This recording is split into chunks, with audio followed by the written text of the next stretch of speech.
All right, well, thank you very much. I'm going to start with my colleagues from Brazil. What happened to Brazil? Argentina 1, Netherlands 0. That's good. I don't know. The final is probably going to be Morocco versus Croatia or something like that. I don't know. It's looking interesting. Anyway, you know, I'm being asked to talk about TKI resistance more than just ABL mutations, and a lot of what I'm going to say has already been said much better than I can by some of the previous speakers. So I'm actually going to try to be brief and bring up some points. I feel a little bit like when Tchaikovsky first presented his Italian Capriccio in Moscow. One of the critics said Tchaikovsky didn't say anything of significance, but he said it well. So I'm probably not going to say anything of significance after all these brilliant presentations. I hope I can at least say it well. And I'm going to start with a little joke that we have in Mexico, speaking about how I feel about the issue of the ABL mutations. To me, it was very important to recognize the importance of mutations as a mechanism of resistance, but I think it's been very distracting. So the joke is, you know, there's this guy who's drunk and it's 3 a.m. and he's on his knees and he's going around on the floor, and a policeman comes and says, sir, what happens? May I help you? And he said, well, I lost the keys to my house and I'm trying to find them. So he gets on his knees and starts looking and said, are you sure you lost them here? He said, no, I lost them there, but there's more light here. So we look where we know where to look, where you know, what we understand. And we sometimes have forgotten to look at what we don't understand just because it's a little bit harder. That's how I feel about the mutations. And let me give you some of the data. Not very little of this is new. TKI resistance, and I do agree that it blurs between resistance and persistence, so some of these overlaps. But anyway, it's still a very important problem, and it's been said in different ways by everybody here that CML is not over, in contrast to what many people think. With frontline TKIs, we only get MMR in about 80% of the patients. That's pretty good, but it's only MMR if you want to just, you know, look at what we want to aim. And it's 80%, so it's not everybody. And certainly deeper molecular responses is much less, and even less when you talk about the sustained MR 4.5s and all these things. And then a lot of patients end up changing therapy for whatever reason. Resistance or intolerance or whatever, a lot of patients end up changing therapy. When you start going to the second line, well, the rates are even lower of response, and the rate of discontinuation starts going up. If you look at some of the studies that we've done, the discontinuation by 2 years of second-generation TKIs is 50 to 80%. And then in third line, we are very excited about the results with ponatinib initially. I mean, we can argue about the safety, but the efficacy is unquestionable, as well as asciminib. But we get that 1% or less in about 45% of the patients in third line. And then the discontinuation, of course, is very high already. So there's a lot of patients who end up, and I'm sure we have a lot of patients who've gone through 4, 5, 6 TKIs, and that's the reason why we're going to be hearing tomorrow about some of the new TKIs under development. So we've learned that there are these mutations, and that you should do a mutation analysis when a patient develops resistance, because that's going to guide your therapy. And there are some guidelines like these from the NCCN that tells you if you have this mutation, you shouldn't use this drug, use one of the other ones. And we all follow these kind of things. But when you look at these, you realize that that's talking about a few mutations. There's really only some that are helpful clinically. Most of the other ones are really not that helpful. But then if we go many years ago, when we started looking at this issue of the mutations, we know that, yes, they are predictive of the probability of response. If you select your treatment based on those algorithms like the one I showed earlier, it is very predictive of response and of event-free survival in chronic phase. But even back then, although it was an indirect extrapolation, we kind of mentioned that, but we didn't have the data. It's really not that predictive of event-free survival already in accelerated phase, and it's not predictive at all of response and certainly not of event-free survival in blast phase. Very likely because, and now we know that much better, there are other pathways, other mutations in other genes that are very prevalent in these more advanced stages of the disease, which makes this issue of blocking BCR-ABL, even when you know that the drug is going to work because that mutation is sensitive to that TKI, it's not going to get rid of the problem because there are other elements that, again, back in those days we didn't recognize as well, we are starting to understand better. But not only that, only some patients have detectable mutations. In this recent manuscript, for example, most of us and most people do the Sanger sequencing to detect mutations, and if you do it that way, maybe about 25–30% of patients will have a detectable mutation. We know that if you do NGS, which is not available to everybody, going back to these issues that we've been talking about, but let's say we would do an NGS on everybody, only about 50% of patients have detectable mutations. Certainly, as you go down in the lines of therapy to the second line and then to the third line, that incidence increases, but not as much in the initial therapy. So we have a good half of the patients where we don't have a mutation, so therefore we don't understand what's happening, why are they not responding, why are they losing their response. And these patients, to me, are the most worrisome. For a while, I've always said, I worry, many times they ask you, well, did the patient have a mutation? And to me, that's not the question, because after all, if a patient develops resistance, it's not that it's good news that the patient doesn't have a mutation. They don't have, they have the resistance, which is what matters. And look at this data with ponatinib, both from the PACE study and from the OPTIC study. If you look at the response rate between patients that have a mutation and patients that don't have a mutation, and in this case, very specifically T359, the best response, but the worst responses are in the patients that don't have a mutation. So something else is happening that we're not addressing by having a better TKI, a stronger TKI, however you want to call it. But the problem, or the biggest problem, are these patients that do not have a mutation. But again, where we have the light is in the patients that have the mutation, so that's what we have been looking at. Also with mutations, we need to understand that it's very different to investigate this in the laboratory when you look at whether this drug works against this mutation on a very confined system where you have drug versus cell and one-on-one, and yes, this should work, and this shouldn't work, and this should work, and this shouldn't work, and when you see it in patients. When you look at some of the data, for example, from the assembled study, where we say, well, this binds in a different place, and there's these mutations that affect asciminib in the myristoyl pocket area, but not in the ATP binding pocket.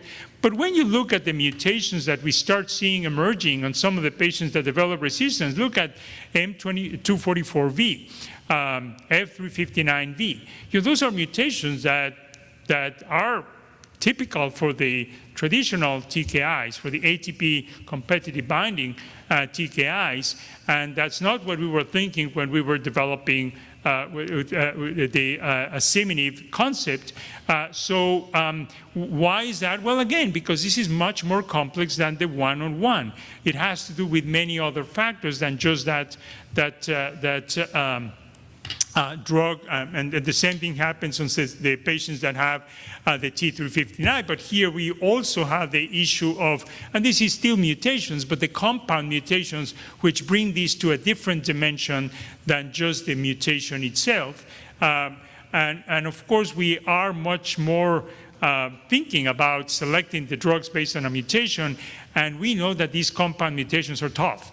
They're very difficult to address, and you can see by what emerges on these patients that have T359, and the same thing can be said about the ponatinib patients. With these great drugs that are very effective, still these compound mutations are a big problem.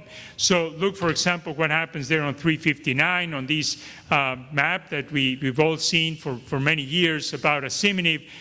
It's supposed to work very well, but we are seeing it emerge in some patients that develop the resistance with asciminib. And when you look at those, that IC50 thing for growth of cells with these mutations, you can see how the IC50 for the F359V for asciminib is 11. For the wild type is 0.5. So clearly it doesn't have as much activity, even though it binds in a completely different area. So the resistance then is, for some patients, let's say about half, is mutations. And it's a complex issue with mutations, not just the mutation itself, but for the others, there's other elements that drive the mutation that have nothing to do with these mutations, at least not the way we look for them or the way we assess for them. And I'm putting there some of the mechanisms that have been described, and I'm bringing back some old memories that I'm going to show you that we understood, and some others that are emerging now. One of them is these transporters. You remember the story about that OCT, and for a while, that's all we were talking about, whether there was this OCT, and it's a very difficult thing to do because it's a functional assay. It's not something that we can do in the clinic, but certainly for certain drugs, and clearly for imatinib, it had an impact. So the patients that the expression of the OCT determined whether the patients on imatinib would have a good response or not. The likelihood of getting MMR and event-free survival was much, much lower for these patients that with the OCT1, that's the transporter that brought imatinib into the cell. So if they had very little of that, very little imatinib was getting into the cell, which is actually what matters. We have a little bit of that of data with ponatinib, both in terms of the transporters out that bring ponatinib out, or that bring the TKIs out of the cell. That's the ABCB1 and the ABCG2, and the OCT1 bringing it inside. And according to some of these data, ponatinib does not seem to be affected by either one of these transporters. So that does not seem to be relevant for ponatinib. However, it does seem to be relevant for asciminib, where asciminib seems to be affected by this overexpression of these ABCB and ABCG transporters, so it can kick the asciminib out of the cell. So we probably need to start rethinking about where, in some instances, we should be looking at whether that may be, if not the factor, at least a factor that contributes to the resistance of our patients.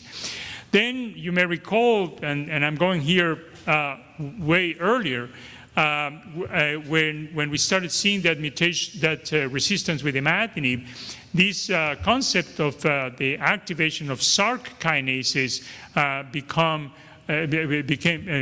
known, and in some patients it was clear that there was this overexpression. And that triggered a lot of the interest, the early interest in dasatinib, because it's an ABL and a Src inhibitor. Unfortunately, this is something that has never been, at least to my knowledge, studied in a systematic way. So we don't really know how much of this plays a role in patients, and at what stage it may become more relevant. Is it, as the patients go more into second and third and fourth line of therapy? but I think it is worth assessing, and if not SARC, whether there's other pathways that start emerging as we see resistance. And then this is just a laundry list, and I'm not going to go into any details, but there is a lot of different studies that, kind of going into what Mike was saying, that have looked at the overexpression of these and the the downregulation of that, and all of these contribute to the resistance. And so the problem with these is that, well, there's a lot of them that have been described. We tend to investigate them in isolation. And of course, these things don't happen in isolation. All of these pathways are there. It's just that I have the methodology to study this one or the interest to study that one. But which ones of these and which ones of them, which of them are clinically relevant, and what others are just an epiphenomenon that is associated and it's there. So integrating all this complexity into applicable concepts becomes a big challenge. And then there's other things that probably have nothing to do with the molecular. For example, drug-drug interactions. And that, I think, is something that's very critical. The patients that take, for example, PPIs and antacids and whatever may not be absorbing enough. And I don't think that this is the ultimate mechanism of resistance or the only mechanism of resistance, at least not in the overwhelming majority of patients, but it may be a contributor that is part of this. And again, I think we need to look at all of these as a whole rather than as the individual mechanism of resistance. Perhaps one of the most attractive developments in that area in recent years was the recognition that many of the patients with CML, a disease that we considered pure, very, the great example because it had BCR-ABL, whoever has BCR-ABL, you give them a BCR-ABL inhibitor, boom, here it is, it's gone, we're done with this disease. Now we recognize that it's a much more complex, molecularly complex disease than we thought. And we have a significant number of patients who have mutations in other genes, in other cancer-associated genes that increase in patients that have accelerated blast phase, perhaps explaining some of what I mentioned earlier about how effective it is to select the TKI based only on the mutations for BCR-ABL. And these things have an impact, for example, on this analysis on these mutations, the impact that they may have, showing that that patients who have ASXL1 mutations have a lower probability of response to nilotinib, whereas other mutations may probably not be as impactful. So starting to understand what the meaning of these things are. And it goes beyond these mutations. And on this study that the team and Sue and the team did, it's not only these mutations, but there's also these Philadelphia-associated events that happen also relatively frequent. And if you put all of these together, there's a good 25–30% of patients that have one of these events, either mutations or these other events, and they are associated with a higher risk of progression and a lower probability of response. So we need to start thinking about what else outside of the BCR-ABL is driving these resistance. And that's important because then is the answer the next TKI, or do we need to look at other ways of addressing these patients that have these mutations? And then they interact. These things don't happen in isolation. Even if they have ASXL, they may have other mutations, and it's going to be more complex the more the patients advance in the disease. The patients acquire new mutations as cancers progress, cancers in general. So that is another thing that we need to keep in mind, that the evolution of this has to be tracked in the patients. And then integrating other omics, not just genomics. And this is an example, a very nice paper showing how different patterns of epigenomics and genetics evolve from the chronic phase into the blastic phase, and you can identify patients at high risk of developing based on the expression of certain genes from the time of diagnosis. So that brings me to something that Tim already mentioned, so I'm not going to go into a whole lot of the detail, but that's part of the principle of this partnership with Harmony. Because the whole principle here is to collect data from many places because the complexity of these makes it impossible for any single institution or any single group to be able to answer all these questions. And it's the collective use of the data grouping, because this is going to need hundreds and thousands of patients to be able to understand the interactions and the role of these things play. So working with Harmony, that's where the CML Genomics Alliance came, and we have this project of the Clonal Hierarchy of CML. And I say we are working with a caveat because, as Tim already mentioned, unfortunately, we in the U.S., because of the logistics of the privacy considerations, the differences in that between the U.S. and Europe has made it very difficult to share the data. Ehab is back there, and Jerry Radich and I are working on a mechanism where we hopefully will be able to do something and work with Harmony to add the data from the U.S. As well. So the idea is to look at all of these elements, the BCR-ABL independent mutations and diagnosis, the evolution of these clones during the course of therapy, and how these work in the advanced stages of the disease. That we shouldn't forget about advanced stages of the disease, by the way. It is real, not as much as we saw, but a lot of the questions that we all get about how do I manage these patients are about these patients, because they do happen. So hopefully you all are participating or interested in participating in Harmony, but if not, please contact Nicola, Sue, Harmony, or any of us, because obviously the more we participate, the more we'll be able to answer these questions. So I'm going to stop there, and I thank you for your attention. Happy to take any questions.